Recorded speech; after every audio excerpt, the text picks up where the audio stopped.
siapakah yang mengajarkan kepada Anda bahwa ketika Yesus berbicara baptislah dalam nama Bapa, Putra, Roh Kudus, artinya adalah percaya Tuhan Tritunggal, itu yang ngajarin siapa?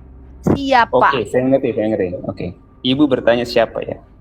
Sebenarnya kalau kita bertanya siapa, sebenarnya tidak ada. Tapi begini, Bu. Yang menjelaskan sendiri adalah Alkitab itu sendiri. Firman itu sendiri yang menjawab Akang sebenarnya. Oke, tidak ada. Tunggu dulu. Kita klik garis bawah dulu. Bentar dulu. Sayang, itu yang saya butuh. Jawaban itu yang saya tunggu. Ngapain saya? Yang lain nanti kita bahas. Dengar teman-teman ya. Tidak ada yang mengajarkan bahwa ketika Yesus berkata, jadikanlah bangsa muridku, itu artinya Tritunggal. Tidak ada yang ngajarin teman-teman. Tidak ada. Tapi mereka mengambil, menurut mereka landasannya ada di Bible. Ayo, sebutkan satu persatu ayat. Mari kita bahas.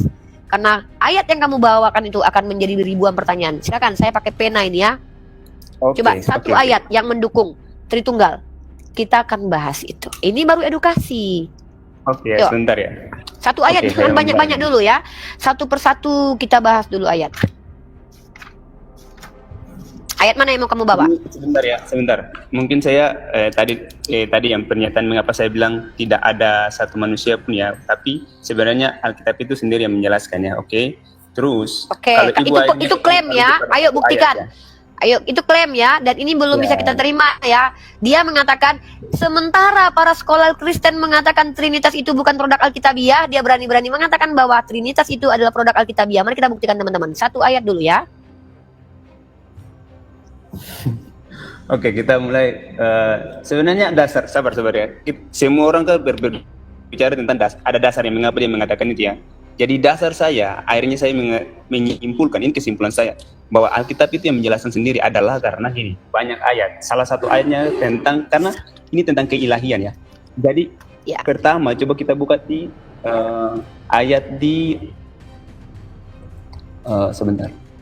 Sesungguhnya ini ayat Yohanes berapa 8, itu berarti ya? 8. Yohanes 8 ya. Buka Yohanes 8 number berapa? Saya lihat. Nah, kalau kita baca dalam Yohanes satu perikop ya, maksudnya soalnya kita tidak bisa kutip satu ayat karena ayat itu harus ada perikop yang menjelaskan itu ya. Jadi dalam perikop yang mana yang Anda bahas, brother? Ya, Yohanes 8 itu kan ada beberapa perikop. Benar nggak? Ya, 48 ayat 50. Yohanes 8 ayat 48 sampai 59. Oke, 48 ya, berarti perikop terakhir ya. Iya. Kalau ayat 59 itu kan Yesus sudah ada sebelum Abraham, betul? Iya. Oke, silakan bacakan. Itu kan kalau kita baca ceritanya ya. Bentar, kalau kita baca ceritanya, itu kan murid-murid orang-orang Yahudi saat itu ya. Maksudnya di sini dia bilang orang-orang Yahudi menjawab Yesus, bukankah benar kalau kami katakan bahwa engkau orang Samaria dan kerasukan setan? Jawab Yesus, aku tidak kerasukan setan, tetapi aku menghormati Bapakku dan kamu tidak menghormati aku. Tapi aku tidak mencari hormat bagiku. Ada satu yang mencari, dan dia juga yang menghakimi. Aku berkata kepadamu, sesungguhnya barang siapa menuruti firmanku, ini kanan di sini ya, dia tidak akan mengalami maut. Ya, ini kata Yesus, 51 ya. Sampai selama-lamanya. Ya. Terus? Ini ayat 51, oke. Kata orang-orang Yahudi kepadanya, sekarang kami tahu bahwa engkau kerasukan setan. Sebab Abraham telah mati dan demikian juga nabi-nabi, namun engkau berkata barang siapa menuruti firmanku. Ini pernyataan yang berikut ya. Barang siapa menuruti firmanku, dia tidak akan mengalami maut sampai selama-lamanya. Adakah yang lebih besar daripada bapa kami Abraham yang telah mati? Nabi-nabi pun telah mati, dengan siapakah engkau samakan diri? Jawab Yesus, jikalau aku memuliakan diriku sendiri, maka kemuliaanku sedikit pun tidak ada artinya. Bapakku yang memuliakan aku. Tentang siapa kamu berkata dia adalah kami, padahal kamu tidak mengenal dia, tetapi aku mengenal dia. Dan jika aku berkata aku tidak mengenal dia, maka aku adalah pendusta. Sama seperti kamu, tetapi aku mengenal dia dan aku menuruti firman-Nya. Abraham bapamu bersukacita bahwa ia akan melihat hariku. Ini kalau saya simpulkan, menurut saya ini nubuatan tentang dia, tentang Yesus. Ini nubuatan berarti. Bapamu bersukacita bahwa ia akan melihat hariku dan ia telah melihatnya dan ia bersukacita. Langsung maka kata orang Yahudi itu kepadanya, umurmu belum sampai 50 tahun dan engkau telah melihat Abraham. Kata Yesus, ini kan pertanyaannya ayat yang 57.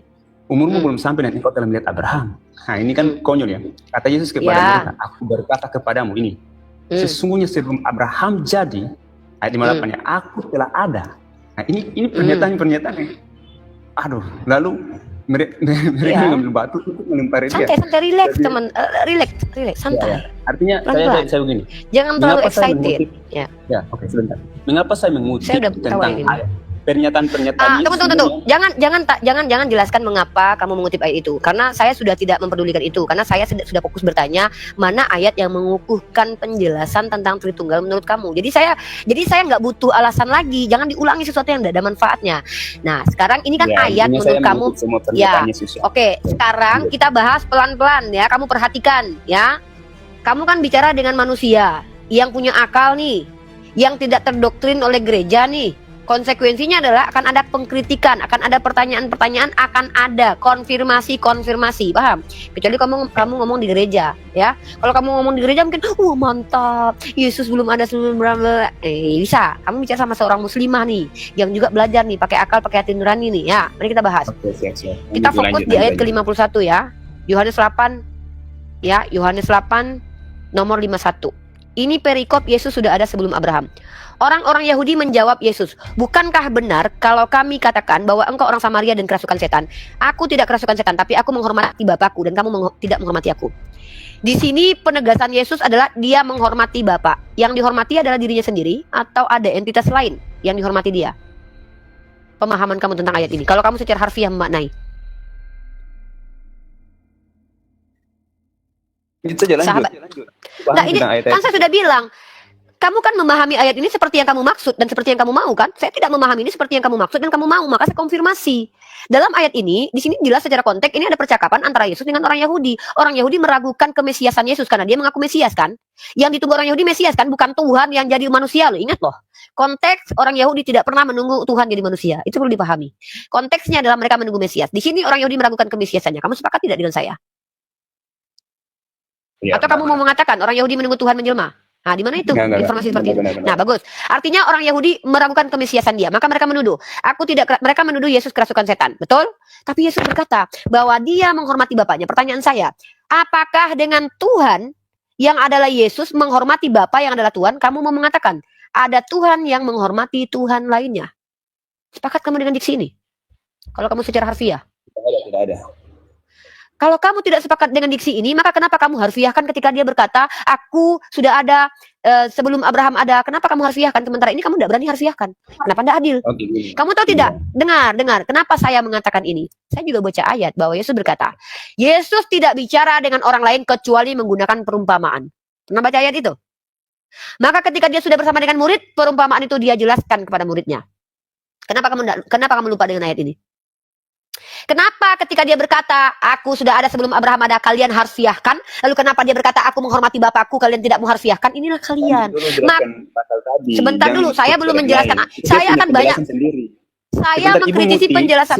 Loh, saya kan sudah bilang. Itu punya penjelasan dan konteks tersendiri. Iya, itu tidak bisa mengutipkan di pasal ini. Betul. Nah, yang saya kritisi metode kamu. Kenapa kamu mengharfiahkan dia berkata, aku sudah ada sebelum Abraham ada, kamu harfiahkan maknanya secara literal tertulis, artinya itu maknanya dia sudah pernah ada di zaman Abraham, karena kalau itu diminta validasinya itu gagal total, karena memang dia tidak pernah ada sebelum Abraham ada. Tunggu dulu, saya sebentar dulu, brother. Inilah saya tadi kamu bicara, saya tidak potong. Kamu bicara, saya tidak potong, saya dengarkan kamu. Kebutuhan saya yang saya ajukan, kebutuhan saya adalah ingin mendengarkan penjelasan kamu tentang perikop ini. Maka saya mengkonfirmasi kalau kamu tidak konsisten. Apa ketidakkonsistenannya adalah, satu, ketika ada ayat yang harfiah dipahami tapi itu blunder buat agamamu, kamu bilang, bukan begitu penjelasannya. Ini masalah harfiah dan non harfiah. Ketika ada ayat yang berbunyi dan tidak make sense kalau itu dipahami secara harfiah, kalian pahami secara harfiah, secara tertulis. Aku telah ada sebelum Abraham ada. Oh, itu maknanya ya betul-betul ada dia sebelum Abraham ada. Berarti dia adalah ilahi. Kamu tahu tidak? Di ayat kitab suci yang kalian pegang, di kitab yang kalian anggap suci ini, banyak tertulis pernyataan Melkisedek itu bahkan tidak bersilsilah loh. Yeremia itu sudah dikuduskan Tuhan sebelum dia lahir ke dunia. Jadi apa hebatnya kalau ada orang berkata aku sudah ada sebelum Abraham ada? Dalam Islam, saya ini sudah ada sebelum bumi diciptakan. Kenapa? Skemanya sudah Allah tuliskan di Lauhul Mahfuz. Make sense. Bukan berarti saya sudah dilahirkan sebelum saya lahir. Itu gagal total, gatot. Ya, nggak sesuai dengan logika. Karena memang saya nggak pernah ada sebelum saya dilahirkan. Tapi kalau maksudnya adalah saya secara nubuatan, saya secara garisnya, dan Tuhan itu sudah ada sebelum bumi diciptakan. Kenapa? Karena gambaran dari Tuhan, garisan kehendak dari Tuhan itu sudah ada di Lahul Mahfuz namanya. Maka kita ini nabi itu, sebelum dia diutus menjadi nabi, Allah sudah ada skenarionya. Ini yang dimaksud dengan aku telah ada sebelum Abraham ada. Kami bisa memahaminya dengan sangat masuk akal. Karena yang namanya Tuhan sebelum sesuatu tercipta, dia sudah punya skenarionya. Karena dia Tuhan. Ini disebut dengan Lahul Mahfuz. Islam gampang menjelaskan. Tapi kalau saya tanya balik kepada kamu, ketika Yesus berkata, aku sudah ada sebelum Abraham ada, aku telah pernah dilihat Abraham. Buktikan. Itu klaim, statement. Buktikan bahwa Yesus pernah ada sebagai entitas, sebagai Tuhan di zaman perjanjian lama. Buktikan. Kalau tidak ada, pernah bullshit. Semua itu nongseng kalau kata orang Belanda. Ya nggak? Ya, klaim tidak bisa dibuktikan, itu bullshit. Nah, masalahnya, coba, klaimnya adalah Yesus sudah ada sebelum Abraham ada. Tunjukkan di dalam perjanjian lama ada entitas bernama Yesus dalam versi lain. Dalam kemasan manusia sudah ada di zaman perjanjian baru. Dalam kemasan roh ada tidak Tuhan yang bernama Yesus? Kalau tidak ada, jangan ngomong depan kami lah. Karena kami bisa buktikan ini kesalahpahaman kalian terhadap apa yang dikatakan Yesus. Karena memang Yesus berkata, tidaklah dia berbicara kepada orang banyak kecuali menggunakan perumpamaan. Kenapa? Ya karena memang dia memenuhi nubuatan Yesaya. Supaya orang yang punya telinga tidak memahami, punya mata tidak melihat. Karena memang Tuhan tidak berkehendak orang-orang jahil ini, orang-orang yang sudah membunuh para nabi ini untuk dapat hidayah. Tuhan yang katakan, saya bisa tunjukkan dalilnya kepada kamu. Yesus yang mengatakan, ketika dia bersama dengan murid, baru dia jelaskan kepada muridnya tentang perumpamaan yang dibacakan. Tiba-tiba ketika dia berbicara, aku sudah ada sebelum Abraham. Oh, itu maknanya asli, harfiah. Giliran dia berkatakan, aku menghormati bapakku, harfiah enggak? Oh bukan, itu bukan harfiah, itu maknanya gini. Ini kalian enggak konsisten. Ya, maka saya tanya, dari kalian menjelaskan itu, satu ayat, satu perikop itu penjelasan kalian itu bukan bersumber dari pengajaran Yesus, tapi berdasarkan pengertian kalian sendiri atau asumsi. Makanya dari tadi saya menegaskan, siapa yang mengajarkan kalian memahami ayat ini seperti ini? A. Yesus, B. Paulus, C. diri kalian sendiri atau pendeta kalian. Biar kita tahu dari mana pengajaran ini gitu loh. Karena Yesus mengatakan, percuma kalian beribadah kepadaku, pengajaran kalian yang kalian ajarkan itu pengajaran manusia. Orang yang paham tentang apa yang diucapkan adalah orang itu sendiri. Orang sebuah diksi konsepnya benar sesuai orang itu ketika dia yang mengucapkan. Ya, saya punya konsep nih. Konsep saya adalah skribidiu. Saya keluarkan konsep skribidiu. Yang paham hanya saya. Kok bisa tiba-tiba hanya orang 1500 tahun kemudian atau 700 tahun kemudian bisa mengerti dengan konsep yang saya tegaskan. Saya ngomong nih, skribidiu ya. Tiba-tiba ada orang bilang, oh maksudnya begini loh, kok hebat kali. Saya harus menjelaskan. Maka dalam Islam, ketika Nabi Muhammad menjelaskan wa aqimus sholata wa atuz zakah, maka penjelasannya Nabi bukan hanya jelaskan, tunjukkan ini loh yang dimaksud dengan sholat. Sholatlah sebagaimana aku sholat. Jelas. Jadi kami bukan berdasarkan pengertian sendiri. Tapi kalian coba dari tadi. Ayat ini maksudnya begini loh. Yang ngajarin siapa? Roh Kudus. Oh, kalau bicara Roh Kudus jangan di hadapan saya. Saya punya nenek moyangnya Roh Kudus dalam diri saya. Ya, kenapa saya katakan begitu? Nenek moyang Roh Kudus. Al-Quran adalah Roh Kudus. Dalam diri saya ada Al-Quran. Roh Kudus hanya ada dalam Al-Quran tertulis. Ya, jadi nggak usah adu-adu Roh Kudus dengan saya. Balik pertanyaan saya. Kan Anda sudah menjawab tadi, tidak ada yang mengajarkan. Berarti Anda memahami sendiri. Sepakat? Anda memahami sendiri ayat ini. Betul? Anda tidak menggunakan penafsir. Anda menafsir sendiri, betul? Silakan jawab. Anda menafsir sendiri kitab suci ini kan? Yohanes 8 satu perikop Anda tafsir sendiri. Jadi ibu mau bertanya dan saya ya atau tidak aja? Yes. Nggak bisa gitu, nggak fair lah. Karena saya bertanya, Anda menafsir sendiri atau Anda menggunakan tafsir orang berilmu? Kalau orang berilmu siapa namanya? Kenapa? Kalau saya nanya Anda jawab, iya Uni, itu adalah tafsir saya sendiri. Lalu saya tanya, apa kredibilitas Anda sehingga Anda terpercaya? Anda paham bahasa Yunani enggak?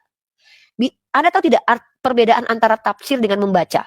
Membaca itu tidak sama dengan mentafsir. Menterjemahkan tidak sama dengan mentafsir. Menterjemahkan, tarjim, memindahkan kata satu kepada bahasa satu ke bahasa lain.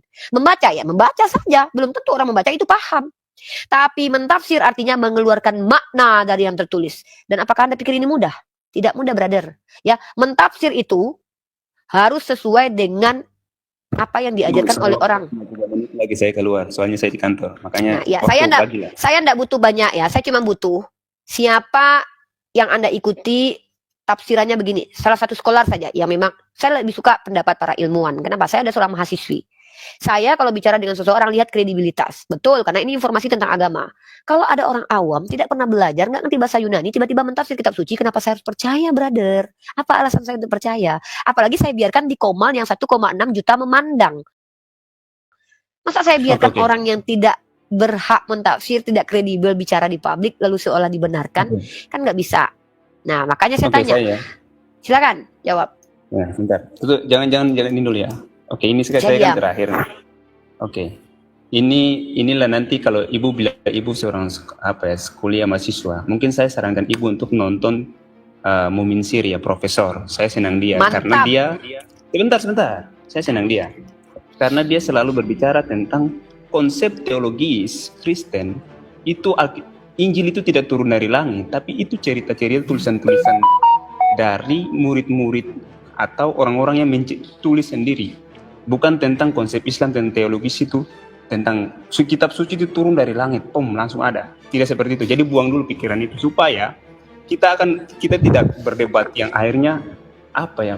Tadi ibu tanya di mana itu jelaskan tentang topik itu jelaskan tentang apa ya tadi ibu bilang. Tapi saya bilang ayat kalau kita baca keseluruhan itu dia sendiri.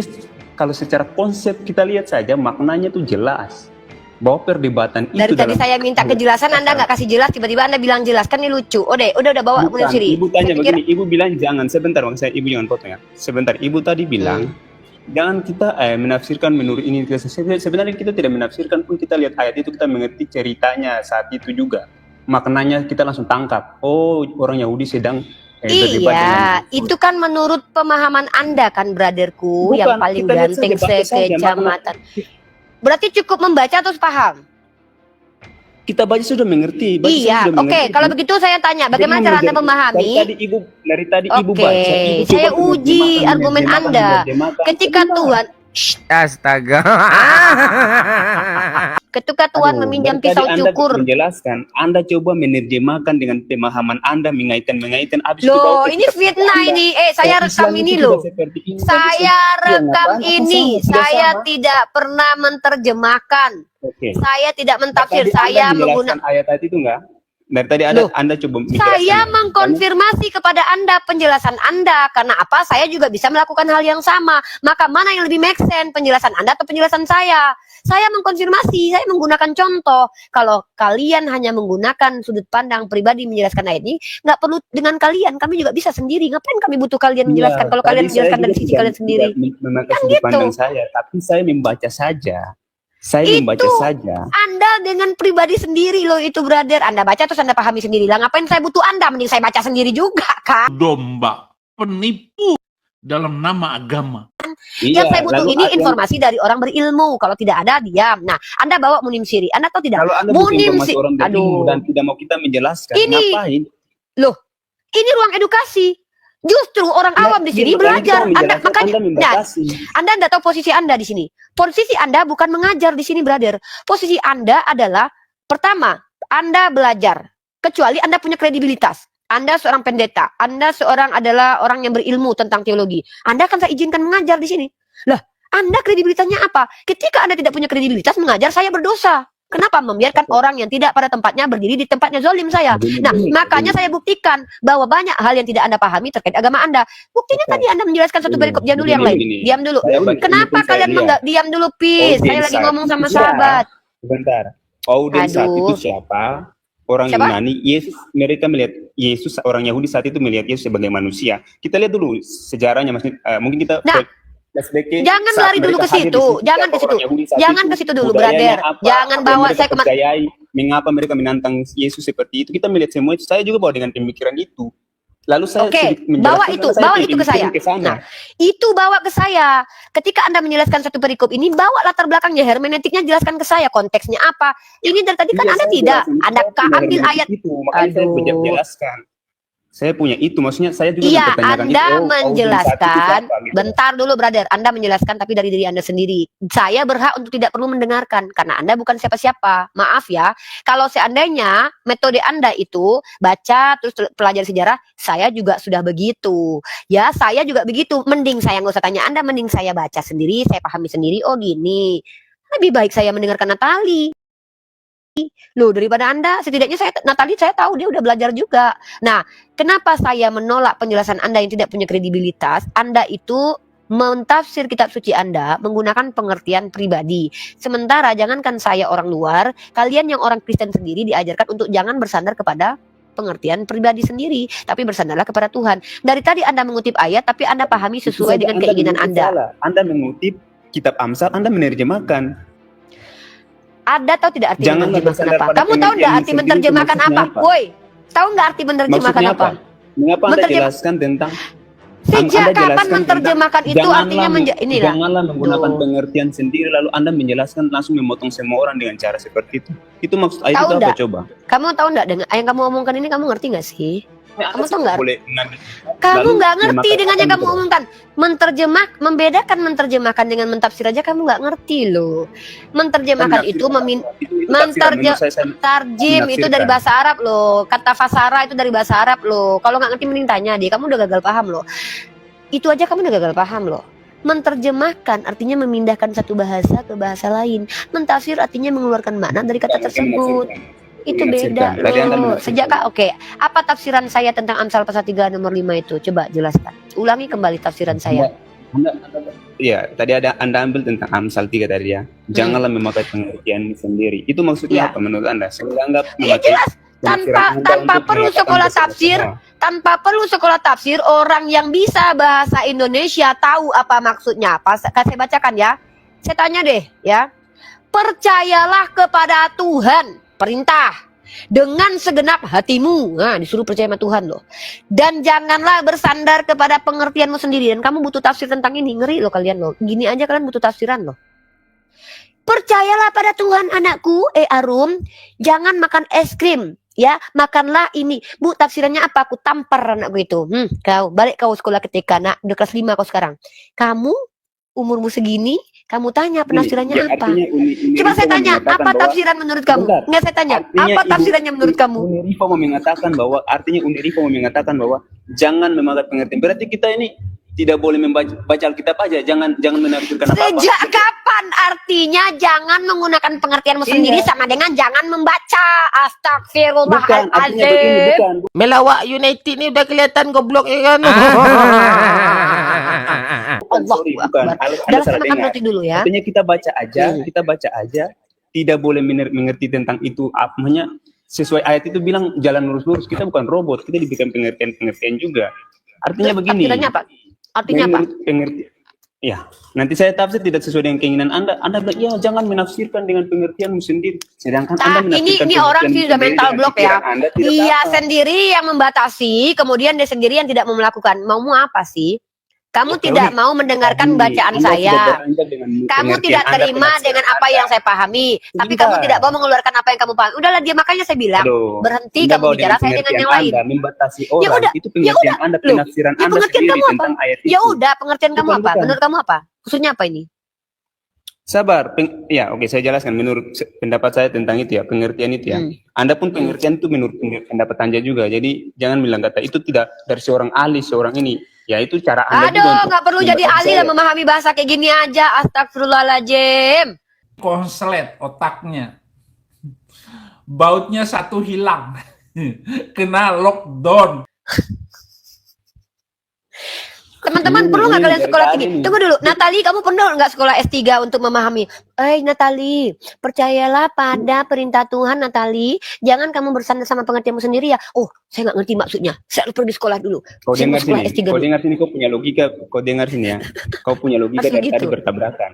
Sebentar, kau punya logika. Coba dari tunjukkan tadi logika bertabrakan. mana yang ini suka Dengar nih, dulu. logika mana yang tabrakan. Coba Iya, tunjukkan. kau punya logika, Keren saya nih, jelaskan saya catat pelan-pelan nih. ya. Pelan-pelan dan dengan cara seksama dan dalam tempo yang sesingkat-singkatnya. Tadi Anda mengatakan ketika kita membahas ayat tentang Yohanes 8, Anda mulai membahas ya menurut Amsal, langsung Anda mengutip. Jangan dengan pengertianmu sendiri. Alkitab loh sendiri yang mengatakan itu. Lalu Anda akhirnya juga mengatakan tentang ya saya butuh ya dengar dari seorang ini. Bahkan bukannya seorang scholar itu pun dia juga pakai pengertiannya. Apakah Anda datang kepada dia dengan mengatakan jangan memakai dengan pengertianmu sendiri? Itu kan konyol. Anda bawa ayat itu untuk memakai ke semua orang nanti. Karena pengertian Oke, di mana Anda logikanya? itu jangan. Seorang ahli percakapan hari ini tutup saja karena Di mana pemahaman kontradiksinya, Anda tentang logikanya? Amsal tadi, Woi, sebentar, halo, itu bertabrakan Ya. kan? Yang mana Bertabrakan tabrakannya kan? yang mana? Yang mana tabrakan? Antara Tabrakannya mana tadi dengan mana? Anda membatasi dengan Amsal. Artinya Anda Membatasi. juga membatasi jangan memakai dengan logika juga Oke. scholar-scholar Kristen, Oke. profesor-profesor. Eh. Tadi Anda bilang Anda Terus? mau mendengar dari sana, sedangkan Anda Oke. bilang jangan pakai dengan pengertian. Oke, diam Nah, sekarang itu ya. gimana? Ini saya buktikan kalau Anda itu adalah orang yang memang layak jadi Kristen. Diam ya. Perhatikan ya. ketika saya mempertanyakan Yohanes pasal 8 itu karena saya tahu Yesus mengatakan kalau dia menggunakan perumpamaan. Maka orang yang berhak mengerti perumpamaan adalah para skolar. Siapa mereka? Orang yang mengerti kaidah bahasa. Ya, ingat. Makanya saya tanya, kredibilitasmu apa? Kok kamu memaknai ini pakai harfiah, kalau yang ini nggak pakai harfiah? Kenapa? Karena Yesus juga mengatakan, dia berbicara menggunakan perumpamaan. Pahami itu. Maka saya tanya kepada kamu, dari mana kamu tahu kalau ini perumpamaan, ini adalah bukan perumpamaan? Ilmu apa yang kamu gunakan? Metode apa? Makanya saya tanya dari tadi, skolarmu yang mana yang bicara? Nah, pengertian itu artinya adalah ketika kau bukan siapa-siapa, kau tidak mengerti apa-apa, kau bukanlah orang berilmu, lalu kau mencoba menjelaskan sesuatu yang tidak kau pahami, yang kau tidak punya alatnya untuk menjelaskan hal itu. Ini yang disebut dengan pengertian seenak udelmu sendiri. Inilah Kristen kadrun. Tapi ketika kau sudah belajar, kau berhak bicara karena kau adalah orang yang mempelajari. Kau punya alat apa? Minimal kau mengertikan dengan bahasa. Oh, dalam bahasa Yunani itu ada istilah yang disebut dengan metafora. Maka Yesus bicara dengan menggunakan metafora. Contohnya metafora di mana? Aku meminjam pisau cukur. Benar nggak itu pisau cukur dipinjam Tuhan? Oh, tidak mungkin itu Tuhan pinjam pisau cukur. Kok Tuhan bisa pinjam pisau cukur? Maka artinya apa? Itu artinya adalah kalimat yang bukan itu, tapi kalimat alegori, perumpamaan. Itu ilmu. Makanya saya butuh orang-orang begitu yang bicara. Nah, ketika kamu tidak ngerti membedakan metafora dengan harfiah saja, tapi banyak bicara. Oke. Pengerti, dengar dulu, diam dulu. Ketika saya membawa kitab Amsal, itu bukan perumpamaan. Itu adalah perintah. Percaya itu adalah perintah. Untuk apa perintahnya? Supaya percaya kepada Tuhan dengan segenap hatimu, jangan kau sandarkan kepada pengertianmu sendiri. Para skolar yang beragama itu ketika memahami sesuatu, dia tidak boleh menggunakan pengertiannya sendiri, tapi dia menggunakan pengertian orang yang diutus untuk menjelaskan tentang Tuhan yang disebut dengan Nabi. Islam terapkan itu enggak? Islam terapkan itu. Diam dulu. Itu kenapa kami umat Islam terkait Al-Quran dan hadis kami tidak boleh seenak udel kami memahami dan mentafsir. Tapi kami merujuk kepada siapa? Ibnu Katsir. Dari mana Ibnu Katsir? Dia punya alatnya. Dia mendapatkan informasi dari sini, dari ulama ini, dari ulama ini. Dia kutip perkataan para ulama.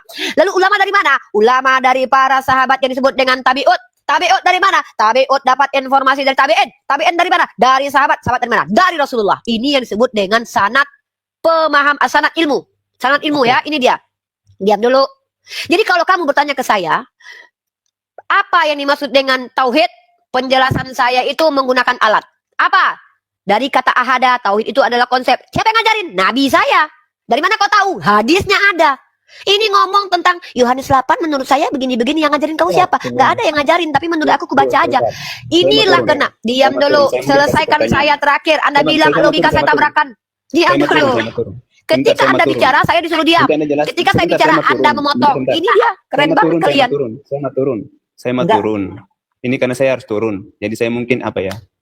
Mungkin nanti kita ketemu lagi lah. Mungkin ada room. Ya, saya mau satu topik, kamu jangan lari-lari. Topik Ya, satu aja, satu ayat kamu selesaikan. Yohanes 8 aja belum selesai. Bapak, tentukan topik. Oh, tentukan. Oke, topik. Saya mau yang hal yang sangat rendah. Tolong kamu tunjukkan kepada saya definisi atau pemahaman kamu terkait beda Tuhan dan manusia. Udah itu aja dulu. Itu topik yang paling rendah daripada yang paling rendah ya. Yes. Iya, menurut kamu gampang, tapi kita lihat. Iya, makanya ini pertanyaan anak SD, anak TK malahan. Oke, Uni. Oke ya, saya mau turun, jadi saya mau bilang bahwa penutup dari saya. Ini saya senang dengar dari Profesor Mumin Siri. Orangnya menjelaskan. Bentar. Tunggu, enggak. Saya tetap turun, tapi Ibu silakan menjelaskan. Saya dengar, tapi saya tutup dulu, lalu saya mau keluar. Oke ya. Kita catat Munim Siri teman-teman ya, dan kita akan dengarkan satu video nanti tentang Munim Siri ya. Munim Siri ya. Saya senang dengar dari dia tentang ketika dia bilang kita tidak bisa memahami makna teologis dari Alkitab, cara Alkitab menjelaskan tentang ketuhanan dengan dari bukan teologisnya orang Kristen dengan teologisnya Islam itu berbeda, karena Alkitab itu diturunkan itu bukan diturunkan seperti itu, tapi memang ditulis dan di sana tercatat orang-orang yang menulis juga ya, maksudnya di situ sejarah. Tapi orang Muslim memahami bahwa Al-Quran itu turun dari langit ya, turun dan tidak boleh ada tambahan kata manusia sedikit pun di sana, jangan ada. supaya menambah keaslian ya. Punya teologis kita berbeda. Jadi bagaimanapun kita mungkin tetap ada dalam perdebatan. Yang kedua, kalau Anda mengatakan bahwa Anda seorang mahasiswa scholars, mungkin apakah benar-benar Anda punya kredibilitas untuk menjelaskan Alkitab? Karena Anda juga mengutip Alkitab dan mencoba menjelaskan juga. Jadi apakah anda punya kredibilitas? Mungkin itu dari saya, dan saya tidak bisa lama-lama juga ya. Silakan jelaskan, dan audiens di sini silakan dengar juga. Terima kasih ya. Oke, yang pertama, jangan turun dulu ya. Wajar kamu senang dengan Munim Siri. Yang pertama adalah semua narasi Munim Siri seolah-olah berpihak kepada Kristen, padahal dia seorang pendusta. Saya buktikan dia pendusta ya. Dengar kalian ya. Inilah kenapa kalian tetap jadi Kristen, karena kalian tidak peduli dengan orang berdusta atau tidak. Yang penting menyenangkan kalian. Beda dengan saya anti dengan pendusta. Lihat. Masih banyak lagi. Satu lagi, Pak ya. Oke. Terkait pemalsuan kitab suci. Oke. Dia katakan apa dalam bukunya? Saya rujuk ke buku aslinya, ternyata bertolak belakang. Perhatikan. Masih tentang Al-Qasimi ya. Supaya kita terfokus pada satu tokoh aja. Dia sebutkan dalam bukunya. Saya kutipkan perkataan dari sini di halaman 140. Saya berikan garis tebal. Kata dia apa? Al-Qasimi itu, sementara teksnya, teks Alkitab maksudnya, sama sekali tidak diragukan kebenarannya. Jadi dia sebutkan Jamaluddin Al-Qasimi dalam arti tahrif minta pada orang Yahudi ketika mereka masih gitu. Sementara teksnya, jadi dia ingin mengatakan bahwa menurut Al-Qasimi teks Alkitab itu tidak diragukan kebenarannya.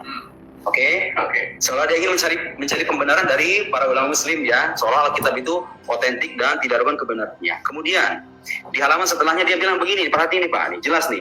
Kita telah memperlihatkan, perkataan dia dalam disertasinya, kita telah memperlihatkan bahwa Jamaluddin Al-Qasimi dan Abul Kalam Azad tidak mempersoalkan keterpercayaan dan kebenaran teks Taurat dan Injil.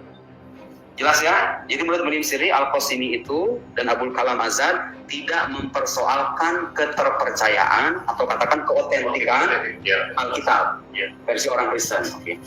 Tahu nggak apa yang dikatakan Al-Qasimi dalam kitabnya? Nah ini yang saya kutip. Ini wajib kita dengarkan loh. Al-Qasimi tidak mempersoalkan, keotentikan dan keterpercayaan Alkitab, baik itu perjanjian lama atau perjanjian baru. Ternyata yang dikatakan Al-Qasimi itu kebalikannya Pak. Dengerin. Di kitab Al-Qasimi, di Mahasinut Ta'wil, tanbi mana qalna anil Jarir wa bi katsir fi tafsir thumma yuharrifunahu. Jadi tafsir terkait potongan ayat mengatakan thumma yuharrifunahu, mereka mentahrif.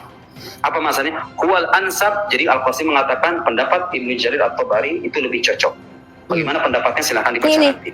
Di Atibar Munim Siri yang kalian elu-elukan itu pendusta, kadzab. Wala yutawahham min dzalika daf'u tahrifihim al-lafzi 'anit Taurat. Fa innahu waqi'un bila raib. Jadi tahrif lafzi dalam Taurat menurut Al-Qasimi itu waqi'un bila raib. Apa artinya waqi'? Terjadi.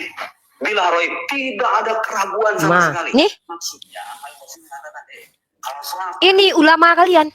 Ini sekolah kalian. Kami ini umat Islam. Jangankan kalian yang jemaat awam, kalian bawa ke hadapan saya Raja Salman, Raja Arab Saudi, bicara tanpa data, tidak sesuai dengan Al-Quran dan hadis, saya buang ke tong sampah. Karena kami bukan umat yang imani. Mantap. Kami bukan umat imani. Dengar ya, Munim Siri itu bergelar profesor. Ya, tapi dengar, salah sebagai manusia itu wajar. Kalau ada profesor yang typo, kalau ada profesor yang lupa, mengutip kurang sesuai, masih kita pahami, masih kita maklumi. Tapi kalau penipu, nah itu kenapa para nabi tidak mungkin penipu. Jadi para ulama itu bukanlah orang penipu. Ulama itu artinya apa? Berilmu dan mengamalkan. Berilmu tapi nggak mengamalkan, iblis itu. Ya, jadi jangan samakan kita. Ya, silakan. Ini yang Kristen bertanya aja lah. Kalian menjelaskan dari tadi itu kalian, kalian bawa sekolah penipu ke hadapan kami. Nggak terima sama kami itu. Iya benar. Pis, silakan Pis. Pertanyaannya Pis. Oke. Di sini saya mau bertanya Uni Rifah mengenai ayat Al-Quran itu kalau di Al-Baqarah yang ayat surah yang kedua. Al-Baqarah di ayat 68 dan seterusnya yang mengenai Musa itu bagaimana mengorbankan sapi. Kira-kira bolehkah saya di sini mengkonfirmasi sejauh mana keabsahan Al-Quran itu tentang ayat itu? Silakan. Kalau mau memvalidasi Al-Quran saya, bentar dulu. Tunggu dulu. Kapasitas kamu apa? Kamu bawa alat apa untuk menguji? Bentar dulu. Ini kamu mau ini saya nggak suka dengan orang yang songong sotoy, nggak tahu apa-apa tapi sok-sok menguji nih. Saya bisa nguji kitab kamu, alatnya ada saya. Apa itu? Maka saya menggunakan metode epistemologi. Apa itu? Bisa nggak kitabmu menjawab siapa, mengapa, di mana, bagaimana? Kalau kitab saya bisa menjawab itu. Nah, sebelum kamu menguji keabsahan Al-Qur'an saya, kamu punya alat apa?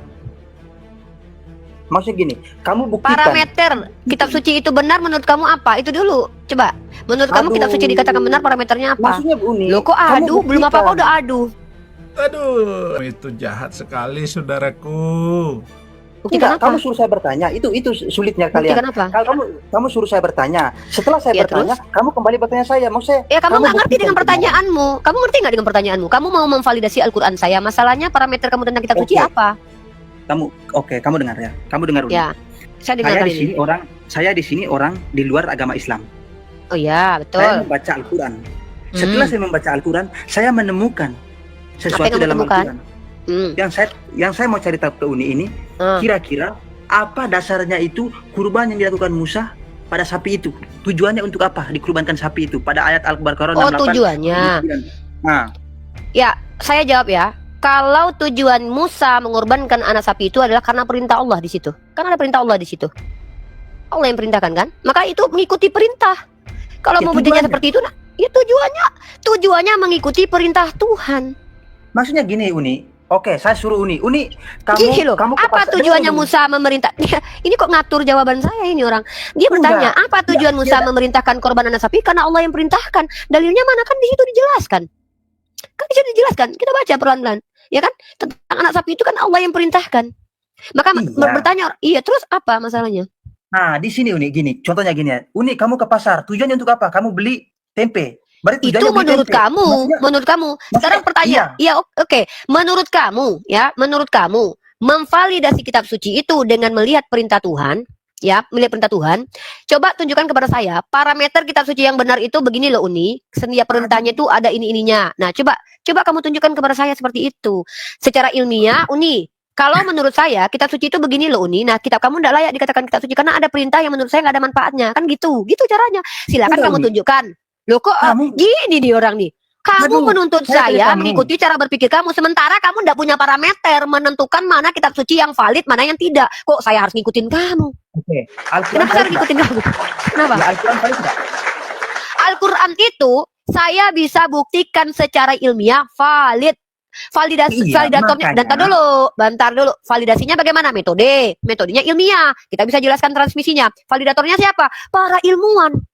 Para ilmuwan yang telah menjadi validatornya. Faktanya banyak jurnal ilmiah yang membenarkan bahwa di dalam Al-Quran itu memuat informasi ilmiah. Itu dulu validator. Nah, kemudian apa lagi validasi? Metode apa? Metode kajian ilmiah Al-Quran itu tak terbantahkan. Sekarang, saya tanya sama kamu. Menurut kamu, kitab kamu valid nggak?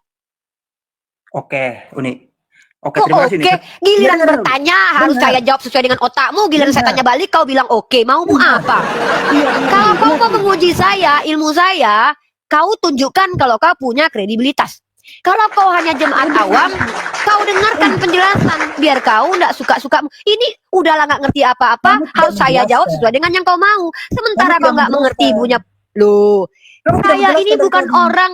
Kau bukan majikanku. Kamu Aku tidak jelaskan pernah kau pertanyaan bayar saya. untuk mengikuti yang kau mau.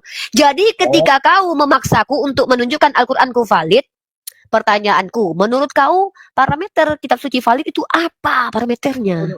Gini aja. Berarti nggak Kok usah diskusi lah. lari-lari ini Karena anak kamu ini? belum Gini jawab. loh, Kamu diskusi belum jawab. itu artinya adalah adanya dialog transfer knowledge, berbagi knowledge. Kau bagi apa di sini? Iya. Bagi ketidaktahuanmu. Saya tanya kamu. Kamu Saya tidak sudah jawab. Saya sudah jawabannya? jawab. Itu mengikuti Apa perintah jawabannya? Allah. Itu mengikuti Iya, perintah maksudnya- Allah. Perintahnya untuk apa? Tujuan kamu mengorbankan sapi itu untuk Perin- apa? Untuk mengikuti perintah Allah, membuktikan kepatuhan kepada Tujuannya. Tuhan, membuktikan Wah, ini kok udah aku jawab kok bukan kata. Ini lucu ini. Kamu yang jawab kok kau yang keberatan dengan jawabanku. Aku jawab, kau nggak suka, ngapain kau dengar aku yang menjawab? Saya buktikan. Kalau aku menjawab kau tidak suka, Iya. kenapa kau dengarkan aku? Saya Hantu buktikan kalau blau. jawaban kamu salah. Mau? Saya buktikan jawabanmu Ya salah. silakan.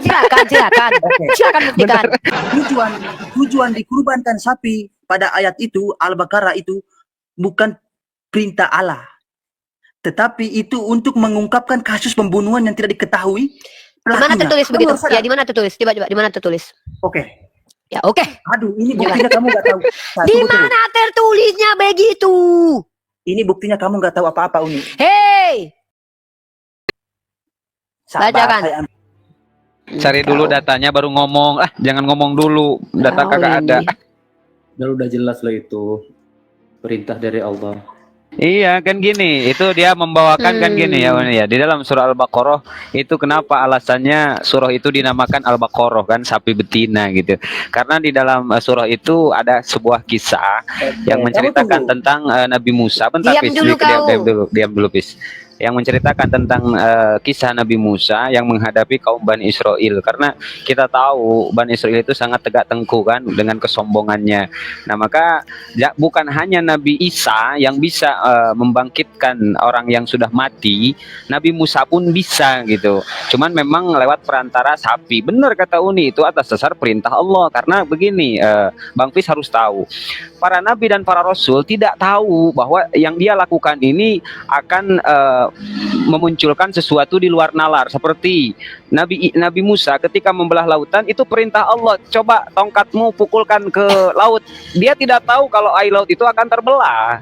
Karena mengikuti perintah Allah saja sehingga air laut itu terbelah dengan tongkatnya.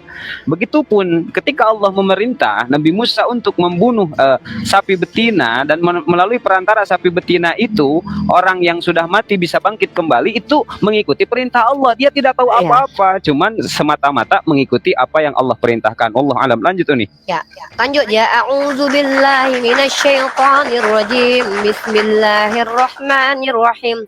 Wa iz qala Musa, diam kau, aku lagi baca Al-Qur'an. Diam kau, aku lagi baca Al-Qur'an. Ya. Wa iz qala Musa liqaumihi innallaha ya'murukum an tasbahu baqarah. Qalu atattakhizuna huzwa qala a'udzu billahi an akuna minal jahilin. Itu kau nggak paham kau ya. Ini, dan ingatlah ketika Musa berkata kepada kaumnya, Allah memerintahkan kamu agar menyembelih seekor sapi betina. Mereka bertanya, apakah engkau akan menjadikan kami sebagai ejekan?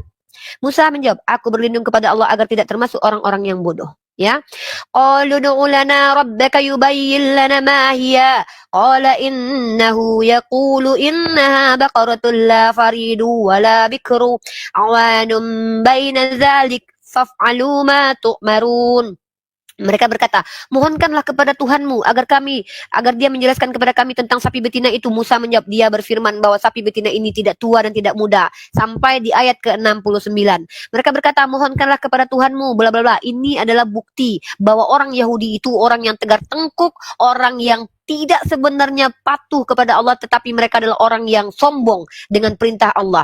Sebenarnya ini menguji supaya mereka membuktikan keimanannya kepada Allah. Apakah mereka tunduk kepada Allah atau tidak? Diam, sama seperti iblis. Diam dulu. Kau pikir apa alasan? Saya lagi bicara. Ini orang sok tahu, nggak ngerti apa-apa. Ini nanti kita bahas kitabmu nanti. Saya akan tunjukkan. Kamu minta nggak ada adab. Saya lagi baca Al-Quran saya loh. Udah baca teksnya itu, baca Arabnya. Oke, Baca kamu Arabnya, dengar ya. baca Arabnya. Oke. Ya, baca Saya Arabnya. baca sebisa saya aja ya. Baca. Tunjukkan besarkan Ibu ya. Ular di buhu di badi. Oke, Baik, kamu lihat ini. yang Latinnya kau baca Arabnya. Orang nggak ngerti bahasa alibata saja udah sosok menjelaskan. Ini orang nih nggak sopan kau. Soraklah, haleluya, segala puji syukur hanya bagimu Tuhan. Hancur ini bangsa kalau begini terus. Baca itu, jangan Latinnya yang kau baca. Baca bahasa Arabnya. Apa artinya itu? Hah? Apa arti wayurikum? Apa artinya itu? Ya, Rifa diam.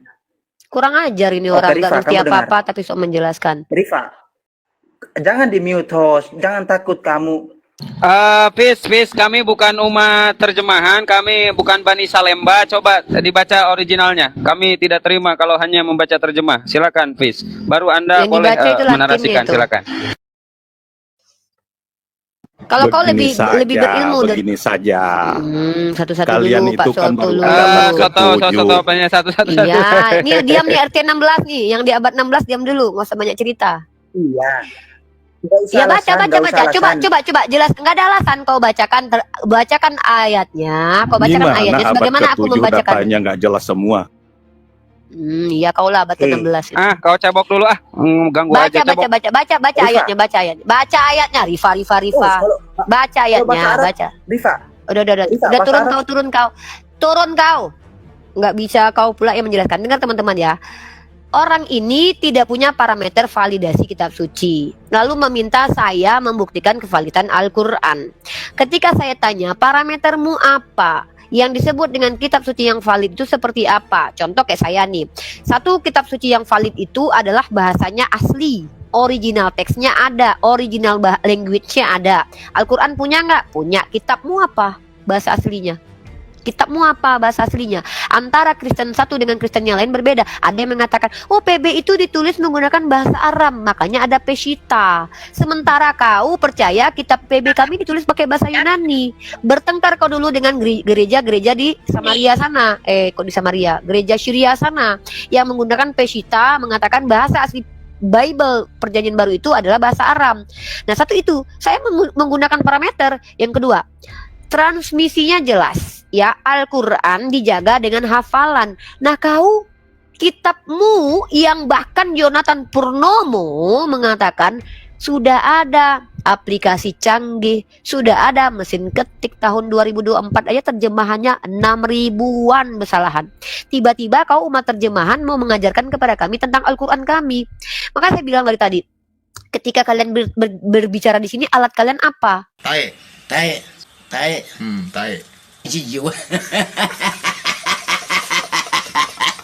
Saya bukan ulama, bukan ustazah, tapi saya pelajar.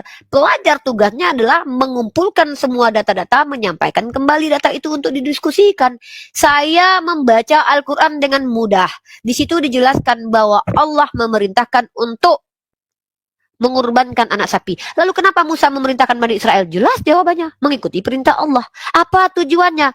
Tujuan terkandung di dalamnya itu jelas sekali, bahwa Bani Israel itu adalah orang yang tegar tengkuk, songong, sotoy. Mereka akan diuji dengan apa yang mereka katakan. Maka salah satu perintah itu tujuannya adalah menguji keimanan kalian, kepatuhan kalian. Karena pondasi Islam itu artinya adalah tunduk dan patuh. Ketika kalian mengatakan saya Islam, diuji kalian dengan perintah.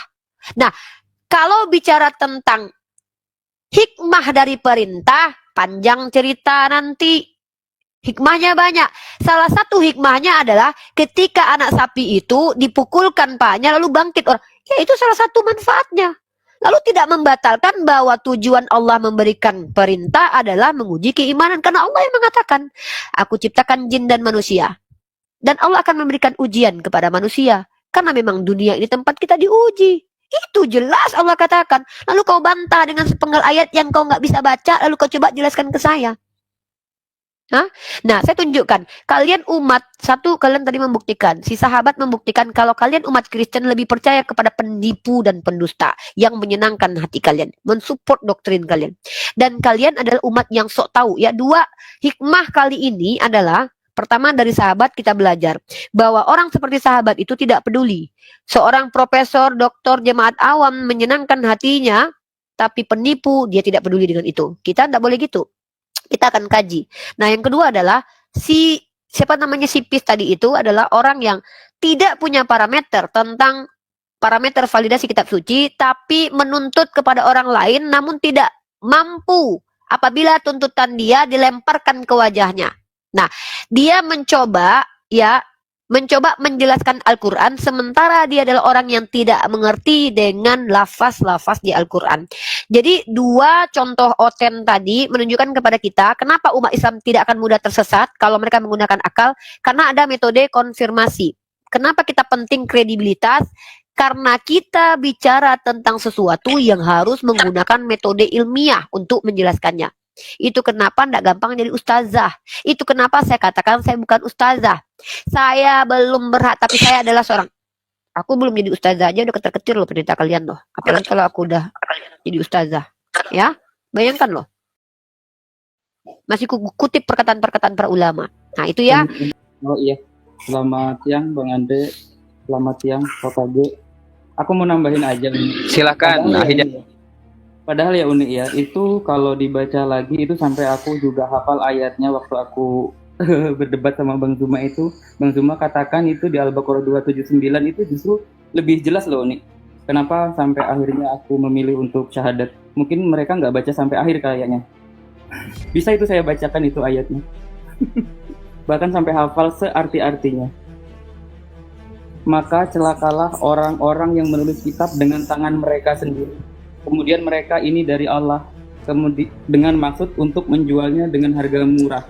Maka celakalah mereka karena tulisan tangan mereka, dan celakalah mereka karena apa yang mereka perbuat. Itu kan unik ya. Nah makanya aku udah nggak mengimak. Fawailul lilladzina yaktubuna alkitaba biaydihim summa yaquluna hadza min indillah yastaru bihi samanan qalilan. Iya. Yang itu. Ya. Nah, jadi yang kita lihat ini adalah bagaimana kedua umat Kristen yang berhadapan dengan saya. Apriantus, di-mute dulu. Ya, nanti kita sapa nih. Gak apa-apa, biar saya sapa aja langsung Abuya ya. Jadi ketika kita melihat kedua umat Kristiani ini, yang pertama adalah berusaha menjelaskan imannya dengan menggunakan doktrin yang ternyata doktrin itu datang dari dirinya sendiri. Itu satu. Dan bahkan dengan lantang mengatakan saya lebih percaya kepada Munim Syiri. Munim Syiri itu memang bergelar profesor, tapi ingat, penipu itu tidak diterima. Tidak boleh seorang ilmuwan itu berdusta, mengutip sesuatu lalu mendistorsi kutipan itu.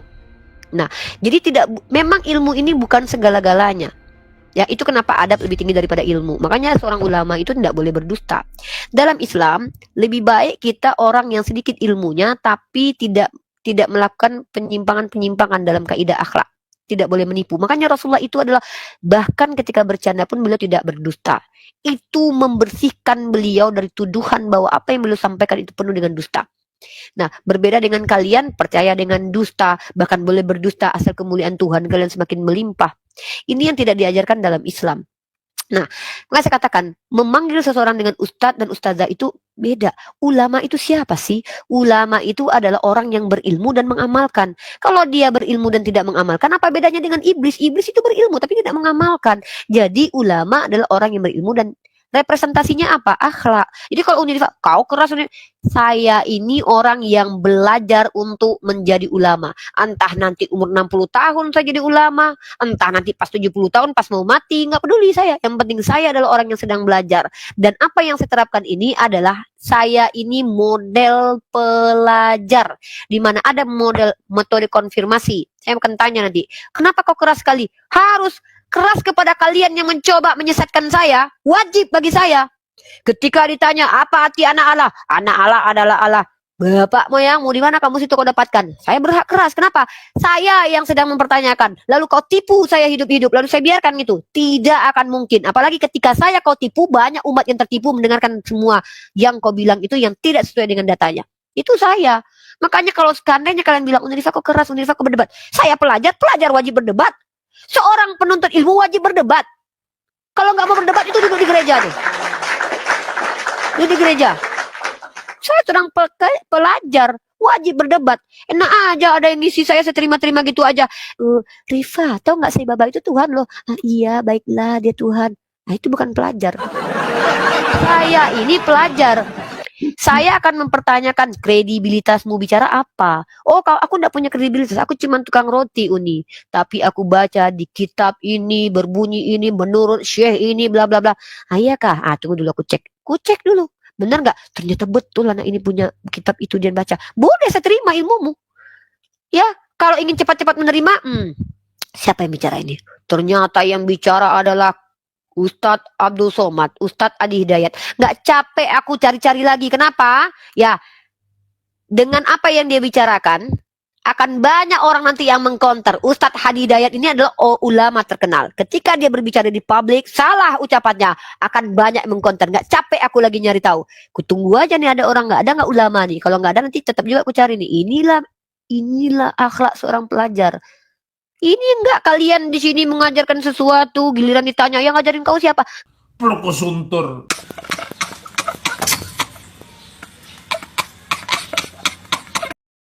Apa? Enggak ada, tapi aku baca di kitabku.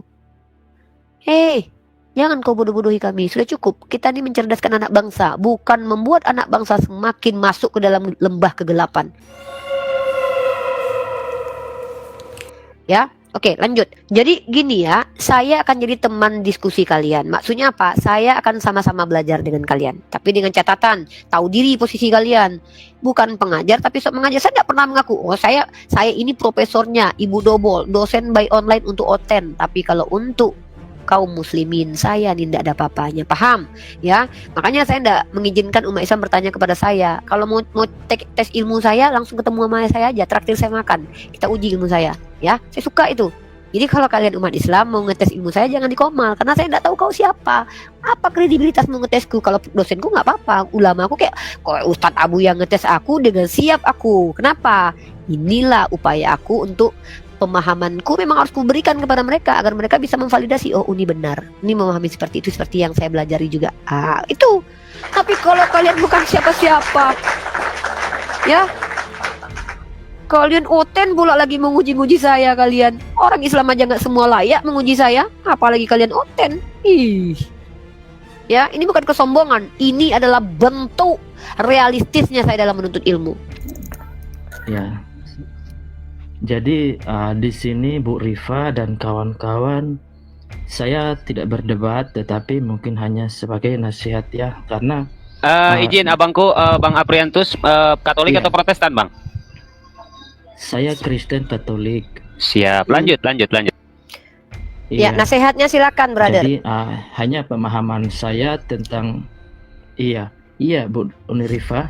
Jadi gini ya Bu Unirifa, satu, kita harus paham bahwa menyebut nama Tuhan itu janganlah dengan sembarang, ya, maupun yang Muslim maupun yang Kristiani, janganlah ini nasihat dengan ya, segampang kita berbicara tentang hal-hal yang lain. Ya, ini nasihat kan? Iya, nasihat. Jangan menyebut maupun nama dari Tuhan Kristen. sembarangan. Iya, iya, betul, iya. Oke. Iya. Lanjut. Nasihat kedua? Tapi mungkin lebih tepatnya kepada orang Kristen. Saya tidak tahu. Iya. Saya tidak tahu berapa banyak yang ada di Komal ini atau di channel ini orang Kristen. Jadi di sini pesan saya, kalau bisa janganlah bertengkar di media sosial ini. Bertengkar, Kalau jangan memang bertengkar. tidak bisa, tonton saja. Jangan bertengkar. Oke. Ada lagi nasihatnya, Artinya brother? kan gini ya, kalau saya pribadi, Bu Rifa, karena saya sudah mantap dengan iman saya, makanya saya nggak perlu berdebat mau dengan yang itu atau dengan ini, karena saya sudah mantap dengan iman kepercayaan saya. Jadi saya tidak akan memperdebatkan iman saya di media sosial. Jadi harapan saya di sini buat orang Ini harapan ya, nasihat sudah, harapan sekarang ya. Bentar, brother. Nasihat sudah, sekarang harapan ya, harapannya Pak, silakan. Harapan saya maksudnya jangan sampai nama Tuhan itu kita sebut seperti sesuatu yang tidak mulia. Jadi seperti sudah, biar saya tanggapi 3 nasihat 1 harapan ini, boleh? Lanjut, Uni, tanggapi dulu. Ya, silakan. Buat saudaraku Kristen Katolik, terima kasih 3 nasihatnya, luar biasa. 3 nasihatnya, jangan menyebut nama Tuhan sembarangan. Itu betul. Tolong ajarkan kawan-kawan Kristen kalian supaya tidak menyebut nama Tuhan sembarangan. Masa nama Tuhan kalian samakan dengan sumpah serapah? Allah. Cek bahasa Ibrani arti kata Allah, artinya adalah sumpah serapah, ya. Dan tolong nasihati umat Kristen yang mengatakan Yesus terkutuk, kurang ajar sekali mereka ya. Nasihati mereka, saudaraku. Jangankan mereka menyebut nama Tuhan sembarangan, Tuhannya aja dikutuk. Tolong nasihati umat Kristen ya, kami tidak mampu lagi menasihati. 6 tahun saya coba untuk mengajak, jangan kalian kutuk, jangan, nggak didengarkan saya. Mungkin Anda bisa didengarkan oleh mereka nanti 2,4 ini, mungkin ada 4-nya atau 2-nya yang adalah Kristen ya. Semoga ini bermanfaat. Tolong Kak sampaikan kepada umat Kristen, titip salam saya juga. Jangan kalian kutuk, jangankan nama Tuhan, jangan kalian kutuk Tuhan kalian, itu mengerikan sekali. Yang kedua ya, yang ketiga, Anda sudah mengatakan iman Anda mantap, Anda tidak usah berdebat. Jangan. Saya lagi tanggapi nasihatnya loh, brother. Saya sangat berterima kasih dengan nasihat yang luar biasa ini loh. Yang ketiga adalah Anda mengatakan bahwa Anda sudah mantap, jangan berdebat. Nggak usah naik ya, nanti turun sampai di sini, blok akun-akun semua yang berdebat, jangan tonton. Bahaya Anda ini ya. Yang kedua, kalau Anda tidak suka dengan perdebatan, jangan orang yang Anda suruh berhenti berdebat. Anda yang tidak usah nonton perdebatan. Yang ketiga, harapan Anda adalah kita jangan bertengkar. Kita dari tadi nggak ada bertengkar, Pak. Ya, makanya saya katakan, tolong umat Kristen, kalian sesama kalian jangan bertengkar. Tolong, dulu Anda tahu tidak, Katolik itu paling banyak membunuhi, jutaan korbannya loh. Tolong ingat itu ya. Dan Anda sebagai Katolik, tolong nasihati saudara-saudara Kristen, jangan bertengkar perkara mimbar gereja, jangan bertengkar perkara Yesus itu punya nonot atau tidak. Kemarin Demian sama Samuel Sihaan berantem gara-gara itu loh. Jangan bertengkar hanya karena menentukan Yesus itu Tuhan atau manusia atau siapa. Tolong nasihati kawan Kristen Anda. Banyak kali kalian bertengkar gara-gara itu loh, bahkan saling baku hantam, membidat-bidatkan. Alhamdulillah, semoga nasihat ini didengarkan oleh umat Kristen. Ada lagi yang terakhir, Pak? Masya Allah, terima kasih Uni. Keren ini Ya. Uni baik hati loh. Pak Aprianus mau lanjut diskusi atau mau turun? Silakan Pak. Jadi saran Tidak, dari Uni masih ada. tadi, kalau Anda tidak saya- mau melihat iya. perdebatan, blokir saja ya Komal saya dan Komal yang mengadakan diskusi Tidak, lintas agama. Silakan Pak. Tidak. Nasihatnya sudah kami terima ya, Maksudnya semoga kan didengarkan gini, oleh seluruh maksud Kristen yang saya, ada di Indonesia mungkin ya. Untuk orang. Iya. Iya, iya. Iya. Mm-mm. Iya, Ya. baik. Ada yang Maksud saya terakhir, gini, brotherku, Uni terakhir apa Rika. harapan lagi? Apa Karena maksudnya? Maksudnya mau apa? sampai mungkin kalau lebih simpel gini Bu ya, kalau orang Ya. sudah mantap dengan imannya dia tidak akan apa ya Bu ya, kalau kita bilang Tidak itu, kalau kenapa? saya pribadi ya, karena Hah? saya sudah mengimani apa yang saya imani ya. Iya, Jadi betul sekali. karena Seperti orang Paulus yang sudah imannya mengimani itu tidak imannya, maka dia sungguh-sungguh, tidak akan berdebat. makanya dia Betul, bimbang betul. dalam keimanan. Oke Pak, Jangan izin Pak, bimbang. Bapak cebok aja di bawah ya. Lanjut aja Pak Jangan Fransius. bimbang Selamat. loh, masa bimbang? Makanya jangan bimbang kayak kami umat Islam ini. Bukti kalau kami tidak bimbang adalah kami hadir di komal-komal diskusi untuk membuktikan ketidakbimbangan kami dan membuktikan kebenaran Al-Quran dan Islam ini kami. Nggak bimbang. Gitu loh, jangan bimbang lah. Ngapain bimbang? A'udzu billahi minasyaitonir rajim. Bismillahirrahmanirrahim. Zalikal kitabul la raiba fih hudal lil muttaqin. Nah, itu kami loh, nggak bimbang kami. Makanya jangan bimbang. Tolong, orang Kristen yang nonton dengarkan nasihat Bapak tadi ya. Itu penting buat kalian karena kalian banyak kali loh menyalahi aturan loh ya. Lanjut Fransius. Iya, ini Pak Fransius, buka mute-nya Pak. Kalau bisa, tapi sinyal Anda selalu merah sih. Kalau bisa open cam, tapi nggak apa-apa lah untuk kali ini karena merah. Silakan Pak. Ya. Tadi aku dengar ibu ini gini, saitani rojini, itu maksudnya apa itu artinya? Bukan setan kan? Saitani apa itu? Iya, kami berlindung kepada Allah dari perilaku-perilaku setan, bisikan-bisikan setan, dari kejahatan-kejahatan setan yang terkutuk. Bukan Tuhan terkutuk di tiang salib ya. Kami berlindung daripada setan-setan itu, gitu. Berlindung kepada Allah kami, Pak. Apa yang mau ditanyakan, Pak? Iya, apa yang mau ditanyakan, Pak? Apa yang mau ditanyakan? Begini, ini pertanyaanku. Nabi Muhammad ini kan sangat mulia. Iya, terus? Nabi ini kan bukan Tuhan kan? Bukan dong. Seorang nabi kan? Namanya juga nabi. Terus gini, memang diwajibkan nabi ini istri banyak gitu ataupun Enggak di bawah lah, umur? enggak diwajibkan, tidak diwajibkan. Kalau Nabi diwajibkan Muhammad nanti kan berdosa. ada istrinya yang di bawah umur kan? Di bawah umur menurut ulama dan bahkan hadis ini pun sedang dikaji. Ada yang tidak sepakat, ada yang sepakat. Dan pernikahan di bawah umur menurut kita saat sekarang ini itu tidak di bawah umur menurut ilmu antropologi, yaitu zaman dahulu tidak dianggap di bawah umur karena itu tradisi yang dibenarkan faktanya. Dan kita juga mendapatkan literasi orang Yahudi bahkan boleh menikahi anak umur 3 tahun lebih 1 hari karena Ribka dinikahi oleh Ishak umur 3 tahun menurut rabi-rabi Yahudi. Jadi itu bukan hal yang menjadi masalah ya. Iya, itu yang maksudku. Iya. Nabi Muhammad banyak istri. Berapa istrinya katanya? 23 berapa? Nggak nyampe, nggak sebanyak Daud yang diberikan oleh Tuhanmu istri-istri orang. Kalau Daud lebih banyak, bahkan Tuhan yang kasih istri-istri orang. Ngeri itu Nabi dalam Muhammad. kitabmu. Kok bisa juga gitu banyak istrinya maksudku? Iya, Berarti di kalau dalam kita apa Sebenarnya Fransius? kan- Fransius jangan mabuk lah. lakukan. Hah. Ini jaringannya, Bu. Iya. Kenapa? Mute dulu, signalnya betulin dulu. Siap, Pak. Ya. Kita ke Aldo nih. Aldo nih non Muslim nih. Anda sebagai Kristen berhak menjelaskan agama Anda dengan catatan ketika kalian menjelaskan agama kalian, saya adalah orang yang sudah belajar juga. Kalau seandainya ada yang menurut saya tidak sesuai dengan apa yang saya pelajari, mungkin saya ajukan sebagai bahan diskusi. Dan Anda boleh bertanya tentang agama saya dan kalian boleh bertanya apa saja, tapi saya berhak untuk tidak menjawab apa saja. Gitu. Iya, berarti saya juga sama Uni gitu ya. Kalaupun Uni Ya, bertanya silakan. dan saya nggak ngerti, saya boleh nggak jawab kan? Boleh dong. Oke, siap. Terima kasih kesempatan yang disampaikan yang diberikan kepada saya untuk bertanya. Gini nih,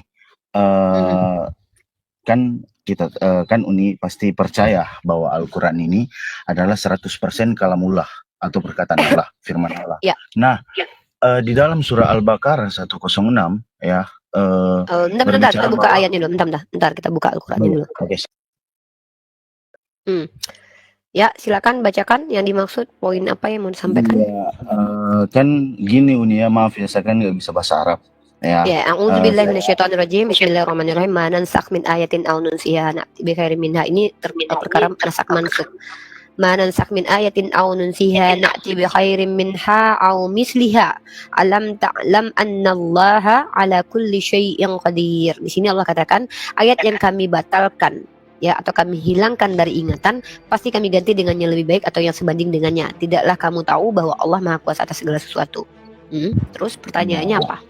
Betul. Ini kan kita tahu ya, Uni tahu tuh. Uni sudah perkatakan bahwa Al-Quran itu adalah kalamullah 100% firman Allah, perkataan Allah. Pertanyaan saya nih, kenapa kalau dia 100% perkataan Allah, buat apa dinasak mansuh gitu atau digantikan dengan yang lebih baik atau dibatalkan kalau ini 100% perkataan Allah loh. Gitu. Silakan. Oke, siap. Oke, nasak mansuk artinya adalah mengganti dengan sesuatu yang baik ya, bukan berarti yang lama tidak baik tapi baik untuk masanya. Contoh, ketika ada perang maka diizinkan mut'ah. Kemudian dibatalkan. Kenapa? Karena tidak dibolehkan lagi. Kenapa? Pada waktu itu situasi dan kondisinya itu dibolehkan. Karena mereka para pejuang-pejuang itu adalah manusia. Manusia yang berperang di mana situasi dan kondisi ini salah satu contoh ya. Contohnya itu. Kemudian diharamkan dan tidak diizinkan lagi. Nah, itu karena sama seperti ini analoginya. Hari Senin saya mau masak, ini saya pakai analogi dari Ustadz Wafi ya. Semoga Ustadz Wafi diberikan umur yang panjang, sehat selalu karena banyak ilmu yang saya dapatkan dari beliau. Saya kutip analogi dari beliau. Hari Senin saya mau masak ayam rica-rica, maka saya butuh bawang putih. Hari Selasa saya memasak mie goreng, yang saya butuh adalah bawang merah. Bukan berarti bawang putih itu buruk, tidak. Bawang putih baik untuk saat masak rica-rica, bawang merah baik untuk masak ayam mie goreng. Artinya bawang putih dan bawang merah sama-sama baik, tapi dipakai untuk situasi dan kondisi tertentu. Nah, begini cara kami memahami nasak dan mansuh, bukan merevisi. Revisi ini cenderung dengan perbaikan, seolah-olah yang lama itu salah. Tidak. Jadi ayat-ayat yang diturunkan, yang dinasak, yang dimansuh ini adalah ayat-ayat yang sesuai dengan konteksnya. Kemudian konteks itu dipastikan oleh Allah tidak akan terjadi atau tidak berlaku lagi atau terjadi perubahan kemudian atau yang lebih baik untuk masa setelahnya, maka dinasak dan dimansuh. Dan itu tidak menafikan bahwa Al-Quran adalah kalam Allah, karena yang namanya Allah berhak untuk menasak dan memansuh, kecuali nasak mansuk itu dilakukan oleh manusia. Nah, ini ada intervensi manusia untuk membatalkan perkataan Allah seperti Efesus pasal 2 nomor 15. Yesus tidak membatalkan hukum Taurat, tapi Paulus membatalkan hukum Taurat. Ini baru aneh, tidak ilmiah. Tapi kalau Allah yang mengganti, ya itu hak Allah. Makanya itu tidak membatalkan bahwa Al-Quran adalah kalam Allah. Kalam Allah itu artinya apa? Perkataan Allah. Dan ini Allah yang katakan kan? Allah yang menasak dan memansuh. So, di mana nasak mansuk itu membatalkan bahwa Al-Quran adalah kalam Allah? Contoh, dulu zaman Bani Israel Allah kasih kitab Taurat. Hukumnya apa? Yang tidak perawan rajam sampai mati. Dan ketika umat Nabi Muhammad tidak berikan hukum itu lagi. Dulu orang Israel sholatnya sekian-sekian. Kami tidak sekian-sekian lagi. Kenapa? Ya tidak relevan. Perkembangan zaman kan semuanya kan ini bukti Tuhan yang menurunkan Al-Quran. Kenapa? Kalau Tuhan, ya bukan Tuhan yang menurunkan Al-Quran, masa sama hukumnya Yahudi dengan hukum kita zaman sekarang ini? Bayangkan kalau zaman sekarang ini para perawan itu dia sampai mati depan pintu, seperti yang dikatakan. Atau bayangkan menggunakan imamat, kalau tidak mendengarkan kata imam bunuh mati mereka. Wah, ngeri, nggak akan banyak yang meninggalkan agama ini. Tentu Tuhan tahu bagaimana perkembangan manusia nanti. Maka yang tepat adalah Al-Quran. Bahkan Al-Quran sendiri adalah kitab yang juga menasah mansuk kitab-kitab sebelumnya, membenarkan kitab sebelumnya, dan relevan untuk situasi kondisi umat saat sekarang ini. Bayangkan kalau kita pakai itu kitabnya Tauratnya orang Yahudi, di mana perempuan yang datang bulan apa yang disentuh dia najis. Saya lagi datang bulan pegang laptop saya udah dicuci. Apa nggak merepotkan itu? Apakah Tuhan nggak tahu akan merepotkan? Dulu kenapa? Dulu bisa, dulu boleh. Kenapa dulu tidak terlalu merepotkan? Beda kondisi dan situasinya, peradaban berbeda. Ini kenapa dikatakan bahwa Al-Quran itu tidak direvisi tapi nasah mansuk. Dan nasah mansuknya siapa? Allah sendiri. Allah yang nasah mansuk. Itu bukti kalau Al-Quran adalah firman Allah. Allah menyesuaikan aturan-aturan untuk kaumnya. Makanya Al-Quran itu relevan. Taurat relevan untuk Bani Israel zaman dahulu. Injil relevan untuk umatnya Isa zaman dahulu. Al-Quran relevan untuk umatnya Muhammad ibnu Abdullah. Lebih seperti itu. Silakan. Iya. Ya, kalau tidak ada pertanyaan, silakan. Bentar. Apa namanya? Saya mau tanggapi tentang bagaimana Uni bilang bahwa si Paulus ini atau Rasul Paulus ya membatalkan hukum Ya, Taurat. itu membatalkan ya. Iya, ternyata di dalam Roma 3 ayat 31 Rasul Paulus itu tidak membatalkan hukum Taurat, dia Roma berapa? meneguhkannya Roma berapa? di dalam Roma 3 ayat 31. Roma 3, Nah, bentar dulu. Saya cek dulu ayatnya dong, ya kan? iya, Kadang Roma 3, banyak umat 31. Kristiani yang membaca tapi tidak sesuai dengan teks. Jadi saya enggak bisa begitu aja. Roma Iya, berapa? Roma Roma 3? 3, 31. Roma 3 ayat 31. Oke, Iya, kita baca ya. Kita baca. Jika demikian, adakah kami membatalkan hukum Taurat karena iman? Sama sekali tidak. Sebaliknya kami meneguhkannya. Pertanyaan saya, apa kalian menjalankan 600 misfot? Iya, dengar dulu nih, tenang aja dulu, tenang, gampang itu. Jadi gini, kita kan saya belum selesai tadi ya. Saya mau balik lagi gitu. Kenapa kenapa bisa di dalam surah Al-Baqarah ayat itu dibatalkan gitu. Kita lihat dulu perkara turunnya ayat itu sampai kenapa sih ayat Al-Baqarah 106 ini bisa keluar gitu. Kenapa sampai ayat Al-Quran itu harus dibaca? Saya yakin, maksudnya saya juga saya nggak paham ini poinnya apa. Bentar, izin. Anda mau bertanya atau sebentar dulu. Anda ini modelnya bertanya kembali, mau belajar kembali lagi bertanya asbabun nuzul, atau Anda ingin menjelaskan penjelasan saya yang tidak sesuai dengan pendapat Anda. Dan Anda tadi mengutip perkataan Paulus, tapi Anda tidak izinkan saya masuk ke ranah itu. Jadi mohon maaf ya, kalau ada jawaban yang lebih baik daripada jawaban saya, silahkan tunjukkan. Atau jawaban yang tidak sesuai dengan jawaban saya, silahkan tunjukkan. Itu cara untuk membatalkan tesis saya, bahwa antitesis. Nah, tapi kalau untuk masuk ke pertanyaan selanjutnya, yaitu Anda bertanya asbabun nuzul, berarti nanti kita bahas nanti asbabun nuzul. Saya cari tahu asbabun nuzul, karena tidak semua ayat Al-Quran itu ada asbabun nuzulnya. Ya, saya punya buku asbabun nuzul dan buku itu ketinggalan di Klaten ya. Tapi saya bisa cari kok, cross check kok nanti, gampang zaman sekarang kalau untuk asbabun nuzul. Tapi masalahnya apakah sudah clear tentang nasak mansuk yang Anda pahami? Kalau sudah clear, mari kita lihat, saya membandingkan. Kalau Anda keberatan dengan nasak mansuk yang saya sudah jelaskan, kami tidak masalah. Tapi kenapa tidak keberatan dengan hukum yang saya katakan tadi yang tidak boleh dalam Islam itu apa? Kalau Tuhan membatalkan hukumnya sendiri, itu sah-sah saja, dia kan Tuhan. Karena akan mengganti hukum itu dengan yang lebih baik. Ya, itu sah-sah saja Tuhan. Tapi yang menjadi pertanyaan, Anda membawa dalil Roma membantah Efesus 2:15, kan lucu. Efesus 2:15 itu secara eksplisit tertulis dengan matinya Yesus telah batallah hukum Taurat. Ada kata batal di situ. Tiba-tiba Anda bawa Roma. Di sini dikatakan, jika demikian adakah kami membatalkan hukum Taurat karena iman? Sama sekali tidak, sebenarnya kami meneguhkannya. Nah, maka tadi bentar. Kan Sebentar dulu, belum selesai. Jadi ketika Anda mengadu Efesus 2:15 dan Roma pasal 3 nomor 31, pertanyaan saya, yang terbukti yang mana? Apakah meneguhkan atau jangan-jangan batalkan? Apa yang disebut dengan hukum Taurat? Hukum Taurat adalah aturan-aturan yang terdapat dalam kitab Taurat, 600 sekian misfot.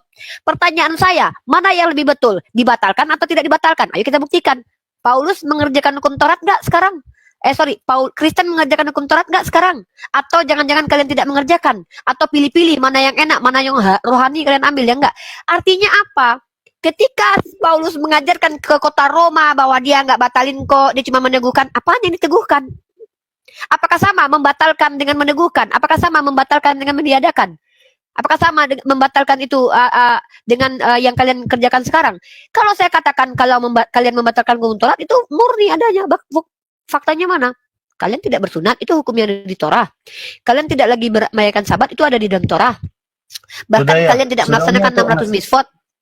Ya, ini pengajuan saya. Ini kalau cara saya menanggapi penjelasan Anda. Nah, Anda menanggapi penjelasan saya bahwa antitesis. Salahkah penjelasan saya? Kalau sudah benar penjelasan saya, Anda masuk ke pelajaran selanjutnya, yaitu kenapa ayat itu turun. Nah, kita jelaskan juga nanti nasak mansuk, saya cari tahu nih. Iya, nah, tapi saya menggugurkan statement Anda bahwa Paulus tidak membatalkan. Faktanya kalian tidak lagi menjalankan hukum Taurat. Itu. Perkara antara hukum Taurat ya, yang Anda katakan tadi, ya kan Anda bilang, pertama kan Anda yang berkata sendiri bahwa si Rasul Paulus bukan saya. Itu Iya, oke, ayat oke. Iya, Efesus iya, iya, iya, 2:15 iya, kok oke. saya. Ya oke, ya Rasul Paulus lah ya yang Anda bilang apa yang tidak mengikuti hukum Taurat dan kami orang Kristen nih ya seperti yang tadi saya dengar Uni bilang bahwa kami tidak bersunat gitu. Jadi gini Uni, perkara sunat dengan tidak sunat, perkara kami makan babi dengan tidak makan babi ya itu nggak ada. Jadi contoh ya. Entah kami bersunat ataupun tidak bersunat, apakah kami akan masuk surga gitu. Contoh nih, kalau kami enggak, bersunat, bukan dengar itu. dulu. Tunggu. Iya, dengar dulu. Saya nggak peduli kalian masuk surga. Enggak, itu lah melenceng. Tidak, dengar Itu dulu. udah jauh dengar kali dulu. loh. Uni, iya, dengar dulu. Ini saya kan mau menjelaskan tentang sunat menyunat. Tenang dulu. Enggak, saya nggak tanya itu. Siapa yang tanya tentang sunat nggak sunat? Saya kan tanya kalian menjalankan hukum Taurat nggak? Saya dengar dulu, Uni. Kok saya malah harus mendengarkan apa yang saya minta? Anda tadi menjelaskan, saya dengar gitu. Pak Aldo, izin sebentar Pak Aldo, biar tidak lari-lari loncat-loncat, biar terarah dan bisa ada poin yang kita dapatkan mengedukasi. Saya nggak minta penjelasan. Iya, coba apa yang ditanyakan oleh Uni itu yang harus Anda jawab. Iya, begitu. makanya saya menjawab. Kan tadi dibilang saya nggak tanya tentang sunat loh. Saya tidak tanya sunat. Iya, oke, dengar dulu. Kan tadi kan Anda yang sendiri bilang orang Kristen tidak disunat, ya, tidak menjalankan hukum itu Taurat. salah satu. Iya, salah makanya satu. saya menjelaskannya, saya menjelaskannya. Dengar dulu, saya menjelaskannya gitu. Kenapa sih, ya? Dan poinnya juga gini, pastikan larinya juga, oh Yesus aja disunat gitu, orang-orang Yahudi juga disunat. Kenapa? Dengar dulu, Uni, dengar dulu bentar ya, bentar, dengar sedikit aja. Entah menurut kau itu jawaban saya bisa kau patahkan atau tidak, itu urusan Anda. Karena saya bilang apa yang bisa saya jawab, apa yang saya tidak bisa jawab. Iya, tapi saya tidak tanya itu, abangku. Iya, saya jelaskan aja dulu kita. ini. Ya, saya jelaskan dulu nih ya masalah. Oke, saya kasih kesempatan kenapa dia, kami orang gitu. Kenapa kami orang Kristen bukan nggak menjalani hukum Taurat gitu. Ya, soalnya di dalam Alkitab juga lebih baik. Aduh, saya lupa ayatnya. Bentar ya, saya cari dulu tentang hukum Taurat itu. Ya. Dengar ya, coba saya ya makanya gini loh, saya tidak melelahkan Anda dengan menyuruh Anda menjelaskan kenapa kalian tidak menjalankan 600 mitzvot, karena dengan menjelaskan kenapa kalian tidak menjalankan itu, kalian sudah menjawab pertanyaan saya bahwa kalian memang tidak menjalankan. Itu mengukuhkan statement saya bahwa kalian memang mengikuti Paulus yang membatalkan gitu loh. Ya, jadi saya di sini masalahnya bukan alasan kalian kenapa nggak jalankan. Saya sedang membuktikan bahwa kalian memang tidak jalankan hukum Taurat. Faktanya apa? Itu kamu coba jelaskan tadi kenapa kamu nggak jalankan. Itu buktinya kamu membenarkan bahwa kamu tidak menjalankan hukum Taurat. Lalu apa lagi yang mau saya tanya? Ngapain saya butuh jawaban dari kalian kenapa kalian nggak menjalankan? Itu urusan kalian. Saya nggak butuh jawaban itu kok. Alasan kalian kok alasan yang ya doktrin kalian lah. Jadi yang saya di sini permasalahkan adalah ketika nasakh mansukh, dengar, kita sedang membandingkan nasakh mansukh dengan pembatalan kitab Taurat loh, ya. Nasakh mansukh artinya adalah Allah mengganti hukum tentang syariat yang relevan dengan kondisi situasi untuk hamba-hamba Allah. Bentuk bukti kalau Allah adalah Tuhan. Kenapa? Dia tahu, dia maha tahu apa situasi dan kondisi yang tepat dan solusi yang tepat untuk situasi dan kondisi yang harus kami hadapi. Saya bandingkan, tidak mungkin umat Islam ini tetap mengikuti Taurat. Kenapa tidak mungkin? Itu tidak relevan. Contohnya tidak relevan apa? Menghukum sampai meninggoy perempuan yang sudah tidak perawan di malam pertamanya. Saat ini kalau dilakukan itu maka akan dikatakan agama dari Tuhan itu melanggar HAM.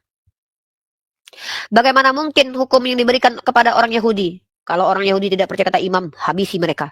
Kalau itu diterapkan zaman sekarang, akan ada pelanggaran HAM. Ya, tentu Allah Subhanahu wa taala tahu kalau ini akan terjadi. Maka Allah nasakh mansukh, berikan hukum yang sepadan. Seperti analogi yang saya bawakan tadi. Contoh kan saya sudah kasih hukumnya seperti syariat mut'ah yang tadinya dibolehkan pada saat situasi kondisi tertentu, tapi kemudian diharamkan. Nah, yang saya bahas ini perbandingan antara nasakh mansukh dengan pembatalan Taurat. Kenapa? Taurat ini adalah hukum fundamental ajaran Yahudi, di mana Taurat itu wajibnya diikuti, tapi dibatalkan oleh Paulus. Efesus 2:15, lalu Anda bawa ayat surat Paulus ke Roma. Ini yang disebut dengan kontradiksi, tidak konsisten. Ke Efesus dibatalkan, ke Roma tidak dibatalkan. Dia nggak ngaku dibatalkan. Ini dulu. Sementara kalau kita lihat secara realitanya memang kalian tidak menjalankan hukum Taurat. Saya kasih contoh. Sunat itu kan hukum yang ada di dalam kitab Taurat. Lalu buat apa saya mendengarkan penjelasan? Kenapa kami enggak? Iya, satu-satunya alasan kalian ya mengikuti Paulus. Karena Yesus sendiri tidak membatalkan hukum sunat. Lalu saya bawa lagi ayat. Galatia pasal 3 nomor 22 ya. 25. Pembuktian kalau Paulus menegaskan pembatalan terhadap hukum. Tetapi kitab suci telah mengurung. Ingat ya, kitab suci loh. Kitab suci. Hukum-hukum itu sumbernya dari kitab suci ya. Tetapi kitab suci telah mengurung segala sesuatu di bawah kekuasaan dosa, supaya oleh karena iman dalam Yesus Kristus janji itu diberikan kepada mereka yang percaya. Sebelum iman itu datang, kita berada di bawah pengawalan hukum Taurat dan dikurung sampai iman itu telah dinyatakan. Jadi hukum Taurat adalah penuntun bagi kita sampai Kristus datang, supaya kita dibenarkan karena iman. Sekarang iman itu telah datang, karena itu kita tidak berada lagi. Ingat, saya ulangi sekali lagi ya. Saya nggak tahu di bahasa Indonesia kalian gimana ini. Supaya kita tidak berada lagi di bawah pengawasan penuntun. Apa itu penuntun? Hukum Taurat. Shalom. Karena bentar yang Bang Tadius dulu ya, Bang Aldo dulu. Jadi ketika di Roma dia katakan dia tidak membatalkan hukum Taurat, kata dia, ya nggak mungkin dia terang-terangan mengatakan membatalkan hukum Taurat, berbahaya dia nanti dikatakan sebagai pemberontak hukum Tuhan. Makanya Paulus mengajarkan di Roma, saya tidak membatalkan, saya hanya meneguhkan. Apa arti meneguhkan? Meneguhkan itu artinya apa? Menjalankan? Ya enggak, kalian kan nggak menjalankan hukum Taurat. Emang kalian jalankan 600 misfot? Enggak. Hukum Taurat mana yang kalian jalankan? 10 hukum Taurat. Mari kita bahas. Apakah kalian menjalankan 10 hukum Taurat? Ayo. Yuk kita bahas. Yang 10 Taurat aja lah ya. Nggak usah jauh-jauh. Nih, satu persatu kita kupas tuntas. Pembuktian ini. Apakah kalian membatalkan atau tidak? Yang pertama, kita lihat. Akulah Tuhan Allahmu. Siapa yang bicara di situ? Adakah Yesus? Ketika Tuhan Bani Israel mengatakan, akulah Tuhan Allahmu, kalian bilang, Tuhan itu Bapa, Putra, Roh Kudus. Ikut nggak kalian hukum Taurat? Enggak. Jangan ada Allah lain. Loh, Allah kalian ada 3 kok, Theos. 3-3-nya Theos kata kalian. Ada Bapa, Putra, Roh Kudus. Kemudian jangan membuat patung apapun. Siapa yang paling banyak membuat patung? Yahudi kah? Islam kah? Kristen kah? Tanya sendiri ya, nggak usah jawab. Tanya sendiri, jawab sendiri. Nggak usah kalian keluar-keluar. Kami tahu siapa yang paling banyak membuat patung. Jangan sembarangan menyebut nama Tuhan. Siapa nama Tuhan kalian? Yesus. Jangankan nama sembarangan. Banyak di Spanyol itu orang bernama Yesus kok. Nah, kuduskan hari Sabat. Kalian masih melaksanakan hari Sabat nggak? Hari Minggu kalian ke gereja. Jangan membunuh. Nah, jangan membunuh kata Tuhan yang Bani Israel. Kalian membunuh Tuhan untuk menyelamatkan diri kalian. Gimana itu? Jangan berzina. Nah, kalau berzina hukumnya apa memangnya di dunia? Beda. Kalau kami umat Islam jelas. Hukum hadnya ada. Hukum hududnya ada. Di dunia ada. Jelas. Jadi ketika ada pelanggaran, ada aturan yang berlaku. Kalau perempuan perawan dicambuk 100 kali. Kalau dia sudah beristri dirajam. Tapi dengan persyaratan. Harus ada yang melihat. Karena fitnah zaman sekarang banyak. Jangan mencuri. Ya. Jangan mencuri. Mari kita bahas apakah betul kalian semuanya memastikan diri kalian tidak mencuri. Jangan bersaksi dusta. Jadi kalau kita bicara hukum mana yang kalian ikuti? Mana hukum yang kalian ikuti di dalam hukum Torah? Karena hukumnya telah diganti menurut kalian jadi hukum kasih. Ajaran kasih. Katanya ajaran kasih. Kasih tampol. Ini bercanda. Jangan marah. Jadi pernyataan saya bahwa Kristen itu membatalkan hukum Torah betul karena dalilnya ada tertulis Efesus 2:15, implementasinya pun kalian nggak bisa bantah. Jadi apa yang mau kalian bela kepada saya? Kalian bilang apa? Kami nggak begini-begini. Itu kan alasan kalian untuk membenarkan. Yang penting bisa nggak kalian membantah statement saya? 1, kalian tidak menjalankan 600 misfot. Itu hukum Torah loh. 2, kalian menerima pembatalan itu secara dalil. Efesus 2:15. Itu ada loh tertulis loh. Jadi apa yang mau dijelaskan ke saya? Kenapa menjelaskan sesuatu yang nggak saya minta? Bisa nggak bantah dulu itu? Bantah dulu. Oh tidak Rifa, kami menjalankan hukum Taurat. Orang Advent itu lebih bisa membela diri loh di hadapan saya sekarang ini loh. Karena orang Advent masih menjalankan hari Sabat, nggak makan B2. Nggak tahu lah bersunat atau enggaknya ya. Silakan. Iya, sudah. Pokok pertanyaannya ini di mana? Kenapa kami nggak menjalankan 600 misfot itu ya? Bukan, saya tidak membawa pertanyaan. Saya membuat pernyataan. Pernyataan saya adalah kalau Al-Quran nasak mansuk. Ya, tadi diam dulu. Nanti kita sapa Anda ya. Saya belum selesai dengan Bang Aldo ya. Saya sedang membuat perbandingan. Saya tidak bertanya karena saya tahu jawabannya itu. Oke, saya Saya jelaskan sedang sedikit. membandingkan Gini, boleh apa nggak yang saya mau jelaskan dijelaskan? sedikit Boleh, tentang tapi apa yang mau dijelaskan? Iya, sabar Uni. Kalau gini loh, maksudnya Anda menjelaskan dari tadi tentang masalah nasak mansu, Anda bilang hukum-hukumnya diganti, sedangkan nasak mansu bukan berbicara tentang hukum. Di dalam surat Al-Baqarah 106 itu berbicara tentang ayat. Nah, asbabun nuzul di dalam, dengar dulu. Nah, asbabun nuzul di dalam surat Al-Baqarah 106 bahwa Muhammad lupa dengan ayat Al-Qur'an pada waktu Muhammad tidur ya, pada saat Allah berfirman pada malam hari, Muhammad tidur, beliau lupa gitu ya. Itu Iya, bukan di mana itu tertulis? Dengar Di mana tertulis itu? Informasi itu Anda dapat dari mana? Baca asbabun Iya, nuzulnya. baca. Baca Anda kan asbabun sudah nuzulnya. membaca. Tunjukkan Iya, kepada baca asbabun saya. nuzulnya, silakan di dalam Al-Baqarah Ini 106. lucu ini orang ya. Gini loh. Saya ini orang yang mendengarkan informasi. Saya ingin mengkonfirmasi informasi itu informasi dusta atau informasi valid. Saya menguji informasi yang Anda bawa. Contoh ya. Oke, coba Kok malah buka dulu gini loh, ini asbabun. ibarat kata gini loh. Anda adalah orang Kristen yang saya jelaskan tentang iman saya. Lalu Anda bawa data. Nah, Oke, data saya yang Anda bukakan bawa itu, asbabun nuzulnya aduh ya Saya buka- Allah. Bentar dulu dong. Data yang Anda bawa itu tidak membantah pernyataan saya. Lalu ketika Anda membawa data, Anda yang memberi informasi, saya skeptis. Apakah betul seperti itu? Maka saya minta kepada Anda, kok malah minta tolong ke saya? Jangan begitu. Kalian yang bawa argumen, kok saya yang harus bantuin kalian memvalidasi argumen kalian. Padahal yang saya jelaskan itu nantilah Bang Tadius. Jadi saya adalah orang yang dari tadi sedang mencoba menjelaskan nasak mansuk ya, sesuai yang saya pahami. Nah, pemahaman saya ini ulama mana yang bantah bahwa nasak mansuk itu artinya Allah mengganti ayat.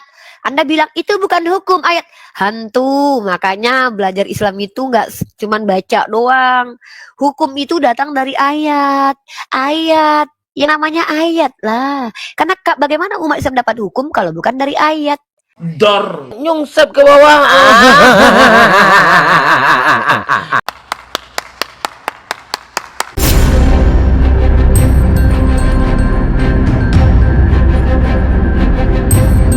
The religion of Jesus was Islam. Because with Allah, there is only one religion. He says, Inna dina indallahi al-Islam.